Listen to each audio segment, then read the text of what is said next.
Do you feel jiggles inside when things around you in your life, your relationships are changing?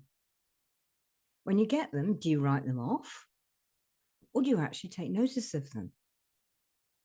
I get them quite often, and I've got them right now, and I had them all last week as well.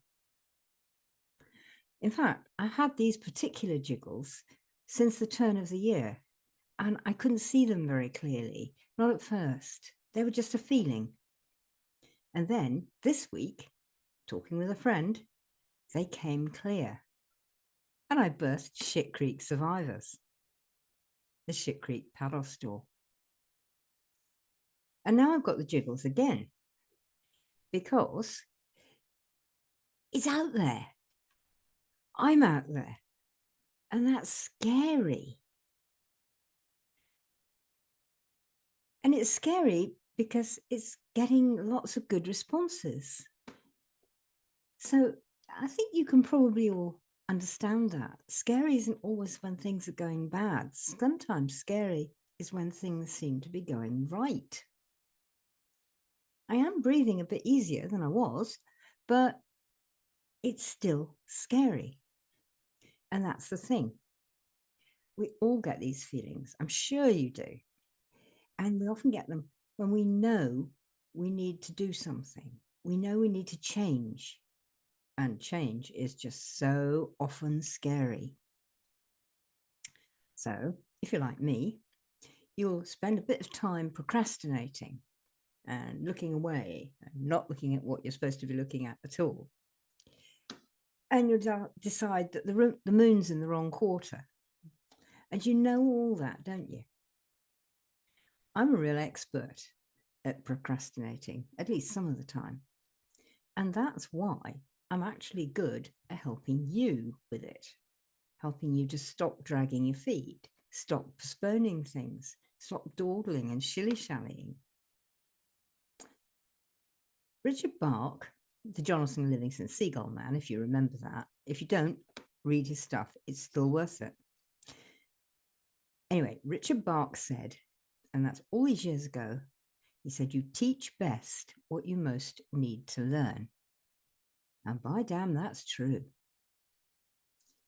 When you work with somebody who's been there, done that, got the t-shirt, licked the stamp even, then you know you're with somebody who's likely to understand, who's probably got a feeling for the place you are in.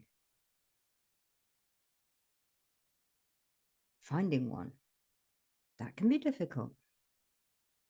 But lucky old me, I found one this past week. Actually, I found several. I'm working with 3 who are really brilliant. And this one was an extra. And this person, he really could and did help me climb out of the procrastination mire I'd landed myself in. He helped me out of Shit Creek that I got myself into. And so Shit Creek Survivors was able to happen, able to be birthed, able to come to pass. And I got reincarnated. Yeah, reincarnated closer to the real me, because we all hide and we all wonder whether we really ought to be saying some of the things that we're saying, or doing some of the things we're saying, doing some of the things we're saying. Let's try again. Or thinking even some of the things we're thinking. But those are the ones that are inside. Those are the real ones. That's my spirit, my soul. That's actually what makes my business tick. That drive, that soul, that's actually my brand. And my brand, certainly at the moment, seems to be about Shit Creek Survivors. Because that's what I can do. Because that's what I still need to learn how to do better and better and better. I've been climbing out of Shit Creek all my life. I've been falling into it, most of it as well. But falling into it and then getting out. And then I go off and do something else. And then somehow something happens and I need to change. And so often when we do that, when we need to change, we find ourselves in our own equivalent of an uncomfortable place, a difficult place, Shit Creek, and minus any paddles.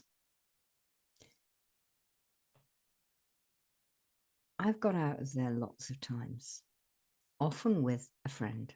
In fact, pretty nearly always, I've had someone who may well be a coach or a therapist or something like that, but is also a friend, someone I can speak to, someone who understands, someone who knows the place that I'm in.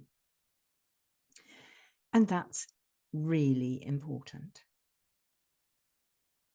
So this has reincarnated me into a more close version to the real me and the one where I need to be right now. But none of that would have happened if I'd pushed all those jiggle feelings aside. Do you see what I mean? They were there going, niggle, niggle, jiggle, jiggle, push, push. You're not right. Things aren't right. You can't quite finish doing anything. You can't quite get anything right. They were there itching me, helping me to move. And I took notice of them. Thank the gods. I took notice of them. I paid attention to them. I listened to them. I felt the uncomfortableness in myself, in my feelings, in my head, in my bones, all of it. And I would sit with it going, what is this? And be with those friends. What is this? Can you see? Can you help me to see? Because I knew in my heart, and this is from lifetime of experience, that those changes would be good, that it was going to be damned uncomfortable, quite scary, quite difficult. But if I could walk through it, it would be good. And so all my life, I've been able to find a friend, partly because I took notice of the jiggles. That's a lot to do with it. And this time, I found a friend again. And one who could work with me, who could really pull me out of that mire. And he started doing it by saying, I'm going to be ruthless. To which I promptly said, thank the gods. And I meant it. I needed someone to be ruthless. I don't need somebody to be mamby-pamby and sweet and nice and light. And how would it be for you if you? It was like, Ellen, that's rubbish. Ellen, look at this, will you? I don't know what you're doing. I don't know what's going on. I can't see you. And these are all the things that he said to me. And they're all the things that I say to clients and to groups when I work with them, or, audiences when I'm speaking to them. It's like, can I see you? I want to see you. I had a client today, this morning, and I was saying to her, she's going to be brilliant. She's gorgeous. She's going to be fantastic. But she isn't there yet. And I said, when can I see you? Will I be able to see you by spring equinox? Do you think I could see you by Easter? Do you think we could make a date on that? And she said, yes, which is fantastic. And it's like I did with my friend earlier this week and said, yes, I can do this. I'm going to go off and do this afternoon. And I did. Because he took me out of all that procrastination, all that shilly-shallying, all that messing about. And I got on with it. I took the risk. I jumped off the cliff. I did it. Makes you feel marvelous when you can say, I did it. Nailed it. Got it. You know that. Well, I did. I am. I still got jiggly, jiggly, jiggly feelings, getting used to it, but that's okay. But now, how about you? Do you take notice of these feelings, these jiggles inside when they happen? They really are so, so useful. They're like an early warning system, instinctual, maybe intuitional, that change is nigh and that change needs to be done and that you need to do it. But always, It is so good if you have someone to help you. It's like having a co-pilot on the journey.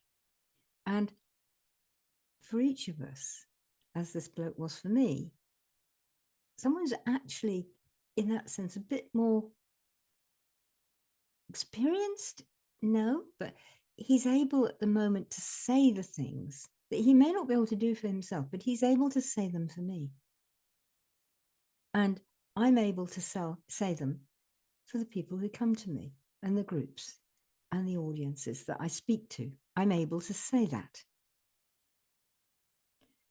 So take notice of them.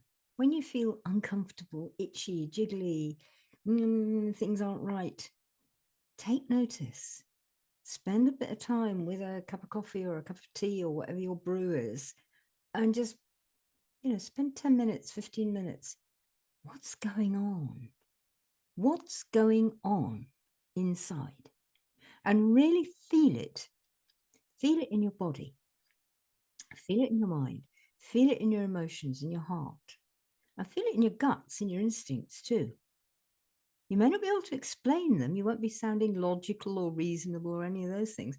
But you'll say, that's right. I need to go that way. Oh my God, it's terrifying. Oh, I need to go that way though.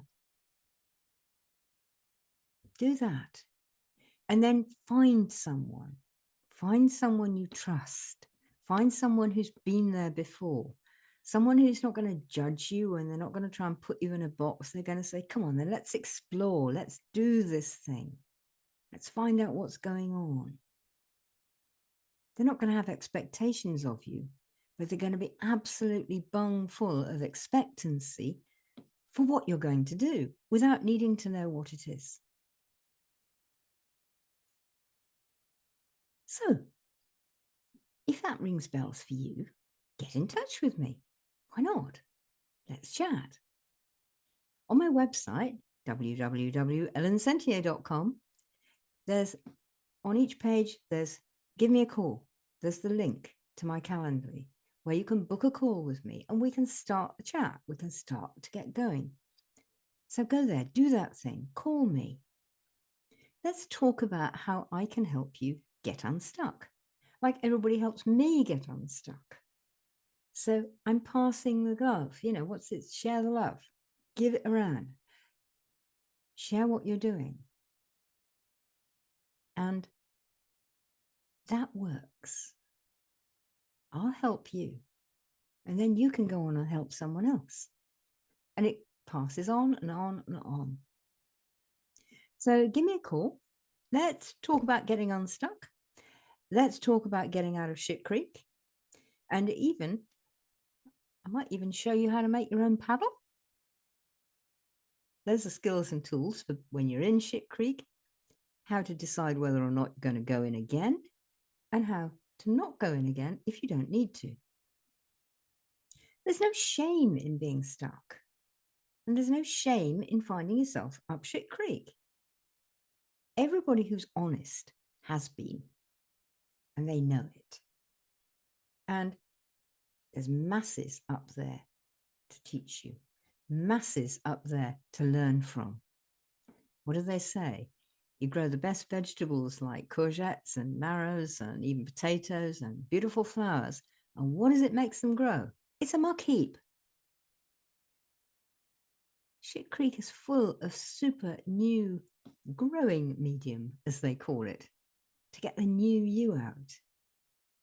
I've found this all my life, and I really want to help you make sure you find it for yourselves as well. So give me a call, get on the website, book a call, become a Shit Creek survivor. I can't do that. Shall I do it one more time, just for fun? Call me now, become a Shit Creek survivor.